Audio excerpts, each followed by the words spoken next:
Estamos conversando con Joaquín Sorondo. Joaquín, tenés un prontuario extenso Prontuario, me gusta esa palabra. para definir qué sos, porque por ejemplo yo te conozco como chairman de Vistage, te conozco como fundador de Inicia, mucha gente te conoce. ¿Cómo te presentas vos? Yo me presento como una persona que estudió Derecho, pero nunca ejerció. Por eso digo que estudié Derecho. Me recibí, pero nunca ejercí. Trabajé durante 25 años en corporaciones, en Shell, Duperial, bueno, en varias, en 6. Y en el 2002, enero del 2002, cuando el país estaba al borde del delirio, renuncié a las corporaciones y fundé Inicia. Me metí con Inicia. La idea es hacer algo por la cantidad de gente que estaba sin trabajo, eh, sin empleo, y había que generar trabajo. Y entonces con un grupo de gente empezamos a armar esta asociación civil que este año cumple 20 años, ¿no? 20 años. Yo hace 5 años que dejé la dirección de Inicia para permitir que Inicia siga creciendo, porque vos viste que uno, cuando es el fundador, el presidente, el mancha todo, resulta que la organización tiene un techo y ese techo sos vos. Entonces, y por otro lado, yo había querido armar una institución y no algo que sea mío, y entonces decidí renunciar y ahí me metí en Vistas, ¿no? Entonces dije, bueno, ¿y ahora qué hago? Mi mujer, imagínate, en pánico cuando me vio avanzar a casa de vuelta, eh, me apropié de un cuarto, lo convertí en mi oficina eh, y dije, ¿y ahora qué hago? Bueno, lo primero que hice fue escribir un libro de liderazgo, y inmediatamente me metí con Vistas. Y hoy tengo 3 grupos, 2 de números 1 y uno de empresarios.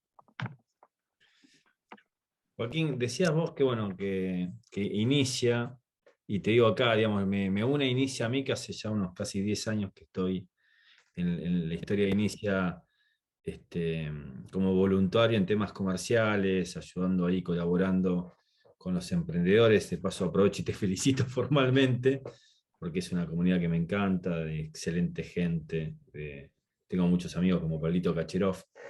El culpable de que yo tenga este amor por Inicia es una de las personas más inteligentes, más amables, más cultas, más sabias que conocí, que nos dejó, que es de Enrique Fernández Longo, del cual me llevo muchos recuerdos. En aquel momento tomaba alcohol y nos juntábamos con Enrique a hablar de la vida y sobre todo hablar de Borges, que era una pasión que teníamos en conjunto con el Kika, al cual la verdad que extraño mucho. Vos decías, lo fundé en el peor momento del país y lastimosamente, no sé si vos coincidirás conmigo, estamos en un momento como muy cercano, o sea, visora un precipicio muy cercano en el actual contexto que vive nuestra querida República Argentina. Entonces, mi pregunta ahí es, eh, habrás visto el video de Esteban Wolf que se viralizó. Entonces, ¿qué, ¿cuál es tu aprendizaje en estos 20 años encontrándose nuevamente? No sé si coincidís en esto, ¿no? Pero básicamente quiero conocer tu pensamiento, si coincidís en que estamos en un momento delicado de la República Argentina y cómo lo vivenciás vos, cómo... Mira, lo veo como una gran frustración, ¿no? Si yo tuviera que decir qué le pasa a este país, y bueno, lo que le pasa es que es incapaz de aprender. O sea, tenemos una especie de fobia, ¿no? Contra aprender de la historia, con aprender de los errores. No aprendemos, seguimos cometiendo los mismos errores. Eh, yo tengo 70 años y escucho por la televisión, por los diarios, las consignas políticas y demás, lo mismo que escuchabas a los 20 años. O sea, estoy escuchando lo mismo que hace 50 años. Y eso es tremendo porque no sé, si uno ve lo que es Uruguay, lo que es Chile, lo que es, no sé, tantos países que nos han pasado por arriba directamente, cuando hace 50 años todavía Argentina eh, era un país donde, no sé, me acuerdo cuando lo echaron a Ilia, Argentina tenía un 6% de pobreza y lo echamos a Ilia porque era lento, ¿no? Y después vinieron los militares, hicieron desastres, y después de los militares vinieron otros políticos y siguieron haciendo desastres. Y es como que no aprendemos. A ver, parece que lo único que aprendimos es que los militares no pueden volver al gobierno. Nada más que eso. Y ojalá que siga así. Pero lo que me parece increíble es la falta de aprendizaje, pero no solamente de los políticos, porque echarle la culpa de todos los políticos es fácil. Pero los que fueron a coimear a los kirchneristas en todo el tema de la obra pública fueron los empresarios, y grandes empresarios, empresarios, grandes señores, muchos de ellos. Entonces, tenemos empresarios, tenemos sindicalistas, tenemos todo tipo de dirigencia que es el fracaso rotundo en los destinos de este país, ¿no? Eso es, ¿cómo va a terminar esto o cómo sigue esto? No lo sabemos. Eh, Ojalá que estemos lejos del 2001. El 2001 fue tremendo. Yo tuve la sensación, y por eso dejé las corporaciones, y por eso fundé Inicia, porque tuve la sensación de que nos quedábamos sin país, con la gente golpeando en los bancos, no teníamos moneda, teníamos los patacones, los qué sé yo, todos esos papelitos de colores, la gente haciendo colas en las embajadas para irse, pero no cualquier gente, la gente más preparada, los universitarios, Y yo dije, nos quedamos sin país. Eh, yo creo que estamos lejos todavía de eso. Ojalá no me equivoque. Pero la sensación, te repito, es frustración por la falta de aprendizaje. Para ser un poquito más optimista, entiendo y comparto tu frustración y creo que la compartimos muchos, que nos interesa y queremos a la República Argentina. Ahora, creo que uno se tiene que focalizar en lo que uno, ¿no?, puede mover, en lo que uno puede aportar. Y bueno, vos aportás bastante al ecosistema emprendedor con la creación de Inicia, que me gustaría que me compartas algunos números y sobre todo también me gustaría escuchar tu análisis en qué ha cambiado el emprendedor argentino. Por ejemplo, hace poco tiempo entrevistaba a mi amigo Ale Mayat, que está como director de emprendedurismo de la UDESA, y Ale me decía que, por ejemplo, las grandes compañías como Mercado Libre, como Globant, tenían un modelo de copycat, ¿no? O sea que básicamente en caso de Mercado Libre había copiado eBay y Globant a la India con Nissan, y ese era el modelo que los llevó a ser lo que son hoy, ¿no? Y que los emprendedores de ahora eran emprendedores que hacían realmente innovación, ¿no?, que innovaban. Primero quería saber qué pensás sobre eso, y segundo quería saber eh, por qué dejaste la corporación, más allá de que deciste en un momento tan álgido como la peor crisis de la historia argentina, y por qué las pymes, por qué elegiste el mundo pyme, el mundo de los emprendedores que inician, ¿no? Bueno, a ver, eh, después de 25 años en las corporaciones, tenía dos caminos. Seguir en las corporaciones solamente para seguir ganando plata. Ya la motivación la había perdido, ya no había más, mucho más que yo podía aprender de ese mundo. Yo a mis hijos siempre les digo, el día que dejen de aprender en lo que están haciendo, váyanse, no se queden. Entonces la única motivación, la plata, y la plata es importante, pero no lo es todo, de ninguna manera. Y vino esa crisis, y ahí me di cuenta que había que hacer algo por este mundo pyme, fundamentalmente, porque las grandes corporaciones o las empresas grandes tienen sus posibilidades, los sectores muy populares tienen sus sindicatos, gobiernos que generalmente los apoyan, hoy tenemos los planes. La clase media no tenía nada, absolutamente nada.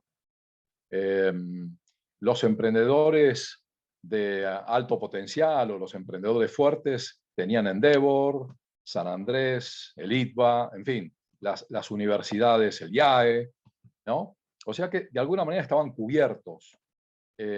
Pero para los pequeños emprendedores, para aquellos, y muchos de ellos por necesidad, no por vocación, no había absolutamente nada.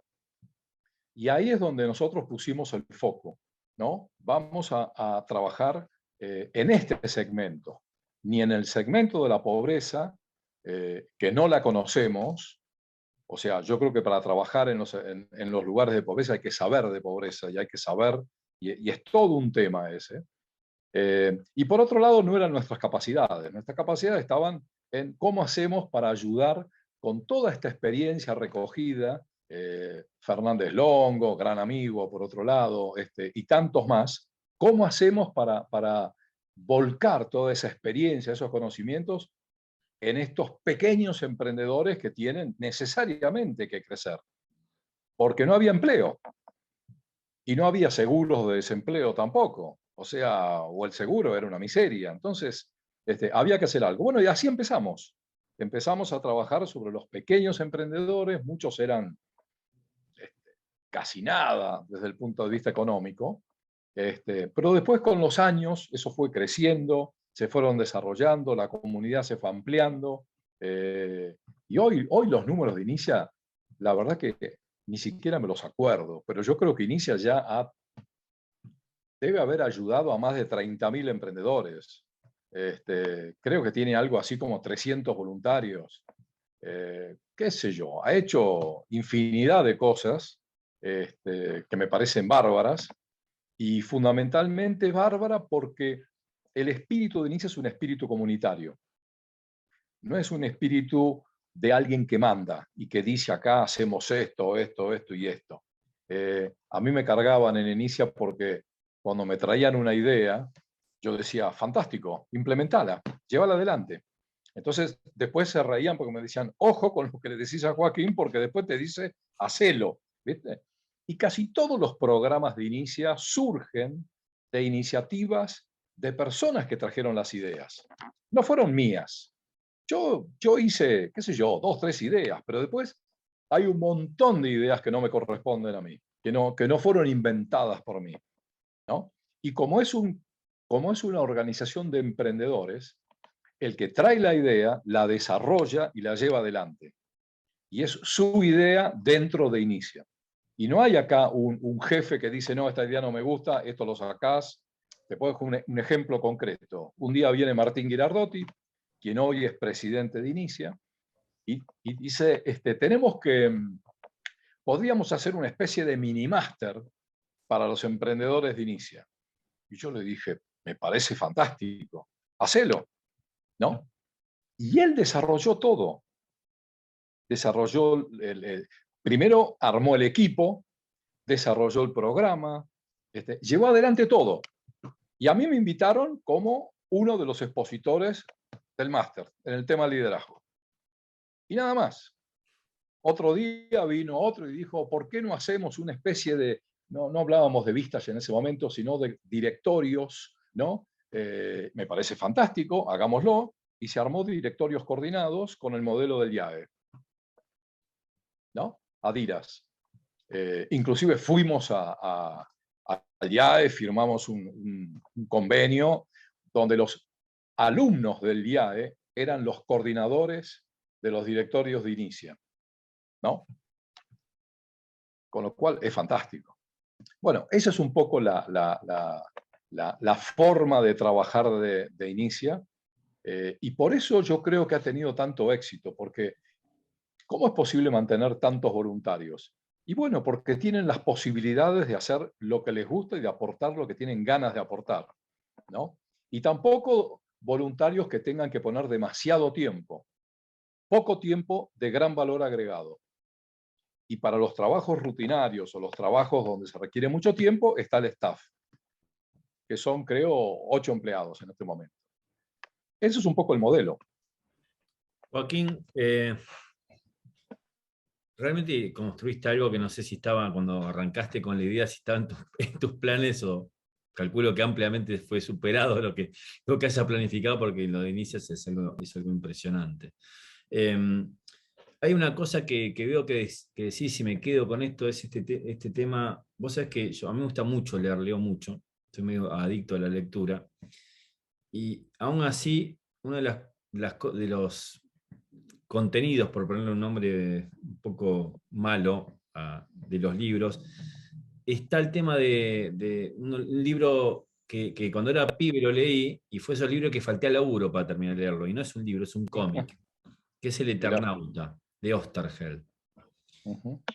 Y no sé por qué me hiciste acordar de eso y te lo traigo. ¿Por qué? Porque en una parte digamos, del paratexto de este libro, dice, esto no se trata de un héroe individual, sino de un héroe colectivo, ¿no? El Eternauta arranca con un partido de truco, ¿no? Hay también una batalla en el River Plate, es muy interesante. Y lo que yo veo ahí es este tema que vos traes, este colectivismo, ¿no? Este aporte que de cada persona que colaboramos con INICI y que intentamos que en poco tiempo intentar agregar el mayor valor posible, es que creo yo lo que hizo grande al país, ¿no? Como si hablamos, no sé, de este libro de por qué fracasan los países de Acemaulu, que dice que son las instituciones inclusivas las que hacen grandes un país, como por ejemplo la UBA, que es una institución de mucho prestigio. Yo creo que inicia y en eso vos te lo tenés que, digamos, lo tenés que asumir, digamos, creaste una organización muy inclusiva, y creo que porque es muy inclusiva, digamos, logró el impacto que logró. Y por otra parte, digamos, perdón que me extienda, ¿no? El civismo, cómo los argentinos carecemos de civismo, ¿no? De civismo, de buenos modales, de cultura, y cómo las malas decisiones políticas que se han tomado de individualismos estúpidos, ¿no? De brechas estúpidas que le convienen a ambos lados del lugar, ¿no? ¿Cómo luchar contra eso? ¿Cómo crear más instituciones colectivas, ¿no? ¿Qué debiese tener? ¿Qué crees vos que hizo grande Inicia? Bueno, sí, coincido con vos. Es un liderazgo colectivo, no es un liderazgo individual, individualista, egocéntrico. No, no es así. Hay muchos liderazgos en Inicia. Hay muchos liderazgos. Cada persona que se acerca como voluntario está liderando una clase. Nadie le pregunta ni le aprueba lo que va a tener que decir o hacer. Es suficiente. Yo vengo, inclusive hay programas donde a veces nos dicen los emprendedores, pero acá hay un contrasentido, fulano nos dice una cosa y fulano nos dice otra cosa. Y sí, hay diferentes puntos de vista. No, no es un adoctrinamiento esto, esta es la verdad absoluta. Y por otro lado, yo no creo en verdades absolutas, todos son verdades relativas. Tenemos nuestros principios, digamos, ¿no? El valor de la honestidad, el- esto del compartir, eh, de ayudar a crecer. Sin duda, yo soy un convencido de que el empresario es un actor absolutamente clave en una sociedad. Es el único que crea riqueza económica. Después los demás, el Estado, las organizaciones sociales, los sindicatos, todos esos viven de lo que genera el empresario, ¿no? Y no hay que tenerle miedo a esto, no hay que tenerle miedo a que una persona arme una empresa y gane plata. Eh, Mientras esté dando trabajo, pague impuestos, genere productos o servicios innovadores que ayuden a la sociedad a vivir mejor. A mí me parece que es fantástico esto. Pero en este país hemos desarrollado una teoría donde el empresario es un cuco, es un depravado que lo único que le importa es la plata y jorobarle la vida al resto de la sociedad. Y no sé, y los políticos son almas bellas que se dedican a hacerle el bien a la sociedad, y después nos damos cuenta que está todo al revés esto. Es decir, los políticos han perdido, me parece, y por supuesto que es una generalización, pero es como que han perdido la vocación de servicio, la vocación de realmente de hacer algo por el país, ¿no? Que es es la actividad más importante, esto ya lo dijo Aristóteles, es más viejo que el mundo, que la actividad política es lo más importante de un país, ¿no? Es la actividad de las actividades. Lo que pasa es que cuando eso se pierde, se convierte en un negocio para mucha gente, y lo hemos visto en el avance de la corrupción, que es fenomenal, ¿no? Ahora, ¿cómo generar cosas positivas? Bueno, yo siempre digo que uno no tiene que quedarse en la conversación del bar, ¿no? En el bar arreglamos todo, ¿no? Uno lo que tiene que hacer es influir y concretar acciones en su metro cuadrado, ¿no? Yo pude hacer algo en Inicia, chiquito, y sigue siendo chiquito, pero es algo concreto. Si mañana hubieran muchas Inicias o muchas otras organizaciones que son muy buenas, bueno, este país podría empezar a cambiar. Y empresas con cabezas distintas, con propósito, con, qué sé yo, ahora estamos con el sistema B, en fin, hay muchas iniciativas de un mundo distinto. Y bueno, y lo que hay que hacer es cada uno en su metro cuadrado hacer las cosas como se deben hacer.